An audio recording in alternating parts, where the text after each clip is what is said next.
kind of back at it today with some third down, red zone, obviously 2-minute work, and then some situation work mixed in. Any questions? Going back on the film from the run game on Saturday, last week I know you talked about the backs having a little more patience inside. What did you see from that area specifically? Well, and look, part of it's the front, and then what's the design? Look, I know there's been a lot of attention to, hey, what's this going to look like? And those are good questions. A lot of it is, the defense you're seeing. The first touchdown yet last week was a pretty good block, well-blocked inside zone. And, so you're going to get the wider zone schemes. You're going to get the gap schemes.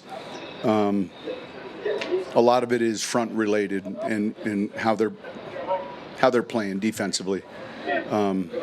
So we get used to our defense quite a bit because we're seeing most of the reps versus them.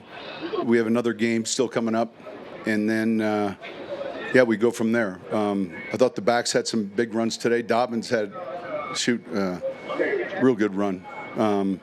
We'll keep working on it though. Mesh points, the timing of it all. Sean, you're young.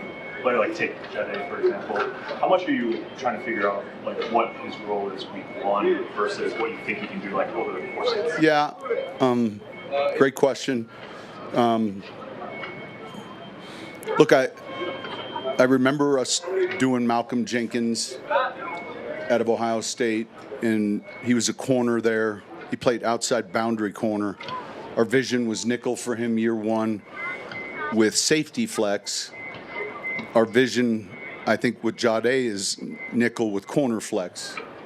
And so it's pretty valuable if you can play outside, you can play inside. He's very smart. As the game went on last week, he really got involved and made some really good plays.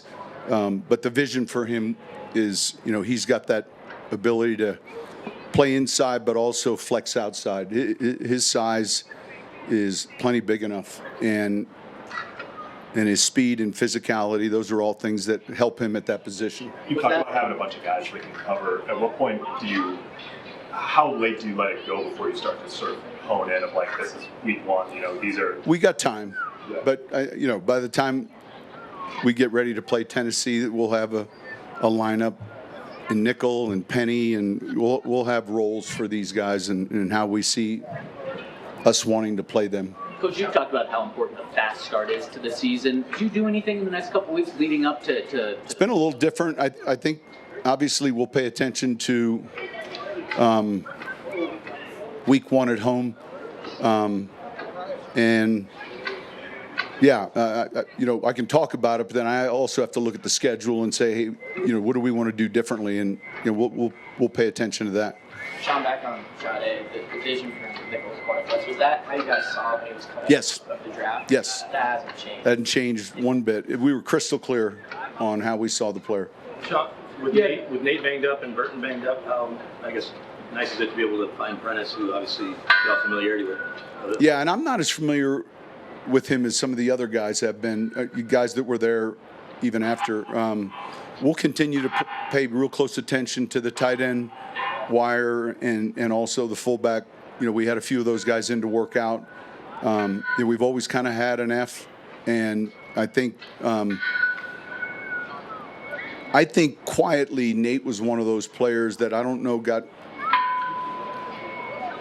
a lot of attention, and yet, man, there was a lot of respect around the league and in the locker room for the way he did a number of things. So, it'd be good to get him back when we do. In the meantime, we've got to fill that void somehow. You want something in place before the opener? Say it again. You want something in place? We're looking. Yeah, we think that's important. Yeah, and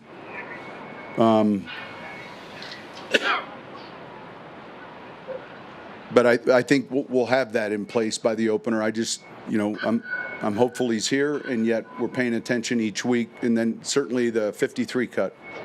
You had Nick Benito back today. Everybody talks about how quickly he gets off the line of scrimmage. Could you maybe talk about what you like about that? Well, he can bend. I think you can get off the line of scrimmage quickly, but I think more importantly, the thing that helps him is when you have someone that can get off the line quickly with the snap count, anticipate it, but then also can really bend lower than where the tackle wants to put his left hand. That can be problematic. It's good to have him back out here. I thought, we all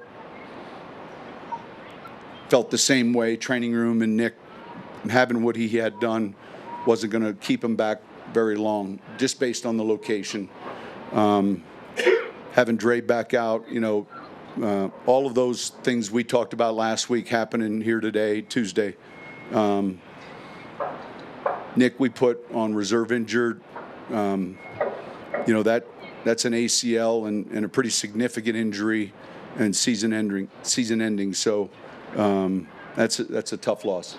You watch that Ingram playback and you see Troy coming over to make the block and Pat Bryant sprinting 30 yards down. Is that kind of the buy-in you're looking for, big picture from the... Usually, yeah. I mean, we talk about it in the run game, but it also occurs run after the catch. When you find a long run in the NFL, you probably find receivers doing a good job on the perimeter, and it's not easy. You get a good run after the catch the same way. You got to be smart with your angles and with the rules. But that was a big play just in that series of really flipping field positions, if you will. I mean, we started at our own 3, and then, within the matter of a play, we're literally on the other side of the field. Coach Pat Bryant had some big catches in the game. What did you think of his? Thought it was good. It was good to get him the ball. One of the goals, I think, having gone through week 1 was, all right, let's make sure we get Evan X number of touches. Let's make sure Pat gets, just outlining some players maybe that for whatever reason in the first game, now the first practice, those guys got plenty of work, but in the first game they didn't have as much action, and so we were able to do that in the second game. Sean, Pat Bryant on draft night told us his motto is you got to block to get the rock. So we talked about his receiving, but have you seen that translate? He's an unselfish player, and I think in this league, now there are certain stature receivers maybe that are going to be further away from the ball, but we've always favored a bigger receiver. They're more durable. It's not to say that we don't have players that maybe aren't as big, but certainly if you want to run the football, you've got to be able to handle the force, with those guys. You just have to. And now you can run RPOs and there's other things you can do, but when you're going to run it and they know you're going to run it, you've got to be able to block the force properly. Sean, with the amount of depth that you talked Pardon? About, with the amount of depth that you talked about in a variety of spots, how do you evaluate right now what's going to be potential trades, thinking about that, calls, that sort of thing?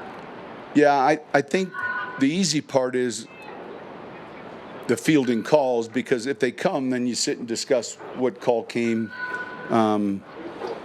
What happens a lot is the call that comes that's very open-ended. What are you guys looking for? What are we looking for? And you know that there's a target in their mind, and so. But I listen. I like the decisions we have to make, be it they're tough ones, and the process is still ongoing. Do you like to have a number 2 receiver after Cortland, or is it kind of like Cortland and 3 or 4 guys, depending on the game?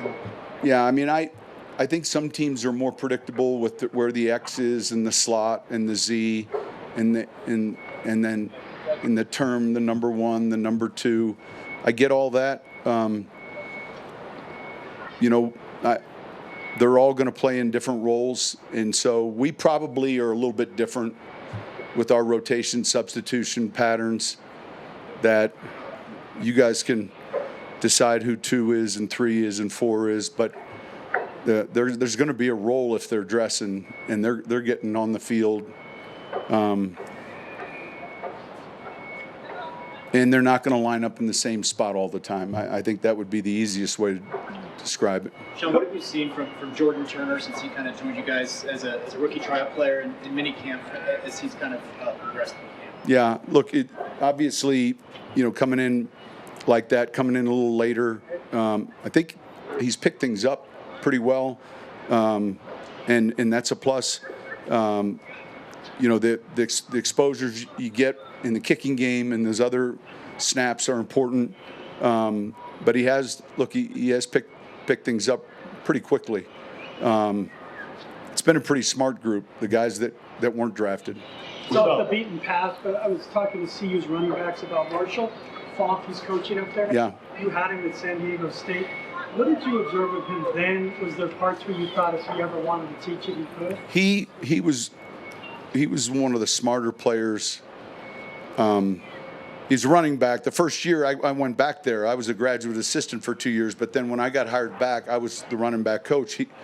He was the running back, and he was very extremely intelligent. He knew protections.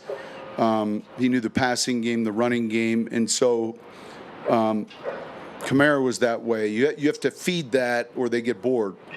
And there's nothing wrong with it, but now there might be 2 or 3 others in the room that are not at that same.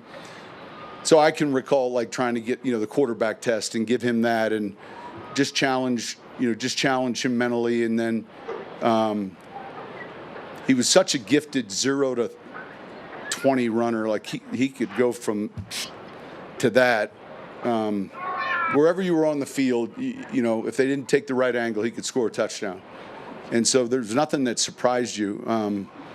Extremely gifted player but I think the thing that people don't realize is he was a great receiver as well. But how intelligent he is. Like the protections and all of that, like he had that down cold. He'd know when he was hot, when he wasn't. You could challenge him with anything, and that was another. So when you take the physical skill set he has, and then what's between the ears, then you have, a true Hall of Famer that, that was special. And so his football IQ now he's coaching.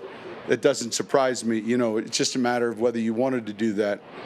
But he gets that opportunity. He's, in high school in New Orleans, I remember I wasn't there when he was recruited, but the film, he's a quarterback, he's a cornerback, he's here, and where's the tape? Well, there's only one copy of the tape. Who's got it? Well, LSU has it. Well, how do I get that tape? All that stuff was going on where, when you see a good tape, it might stay in your facility at the college for like a week so no one else sees it. He was being recruited as a corner by everyone else, and I think the decision had a lot to do with being a running back, and Curtis Johnson recruited him, and CJ was from New Orleans, and it's a tough area to recruit. Like, you can't just drive into New Orleans with your red and black sweater on and go get a player. You've got to know some people, and Curtis was outstanding in that area. Sean, in terms of your run blocking success this year, how important will Adam Troutman be to what you're trying to accomplish? It's very important, and we'll incorporate some jumbo tight end packages too to help him. You've got to be able to block the D gap. So, there's some tight ends that are a little bit better in line. He's one of them. And we're developing, Lucas, and we're developing some of these other guys, a couple younger players. But that's when we get back to Nate and we look at some of the things he could do, there's a little bit of a loss there. And so that will, force us possibly to be in some more jumbo sets. Dre and Alex have both obviously played a lot, haven't played a lot together or with right. or a group. So what is the biggest thing that has to happen with veteran players like that to sort of, melt the whole picture together? I think overall just the scheme defensively and the communication. It's a great question, and honestly, it's probably a better question for the two of them than it is for me. But, playing at home, it's loud, so a lot of the communication gets challenged defensively, and are you signaling? But both of them being on the same page, and I think when you take into consideration one of them is coming in new to this defense, there's some variables there that need to be worked out. How much do the two of them need game snaps like Saturday together? Well, I think all these snaps, they all factor, you know, when they're out on the field together. And so we got this week, we got Saturday, and then obviously a few days next week, then we're leading into the game, and then there's going to be that growth at the start of the season. But I do think it's a good question, and I'd be curious to hear their response. Sean, what's your process on pre-snap penalties? You seem to cluster over the years. Yeah. So what's my process? Other than just We showed them all to the team the other day. They were going to watch them, and you know, there's pre-snap, there's post-play. Those we can control those. Pre-snap, post-play, you know, intentional, you know, whatever. Now, the technique, post-snap, those penalties we can work on. You know, I was late with my hands. They called me for holding. That was post-snap. But the pre-snap or the post-play, those are a little bit more disciplined. And then, you know, are we doing too much? If it's still is there too much with the cadence? But that was a point of emphasis in the meeting the other day. Sean, with all the stuff you do pre-draft or before you bring a guy in, how much do you look at how prone they are to mistakes or penalties? Very much so. Yeah, very much so. I mean, look, we're trying. I mean, football IQ is at a premium. But Caleb had a couple of them pre-snap. Is some of that just because he's still really kind of learning how to play the game? I would say a little bit. But we got to get going. You know, we got to get going. But I would say a little bit. You know, just overall as football knowledge. Sean, my Mathis wasn't here today. No, he's fine. He'll be back out. Thank you.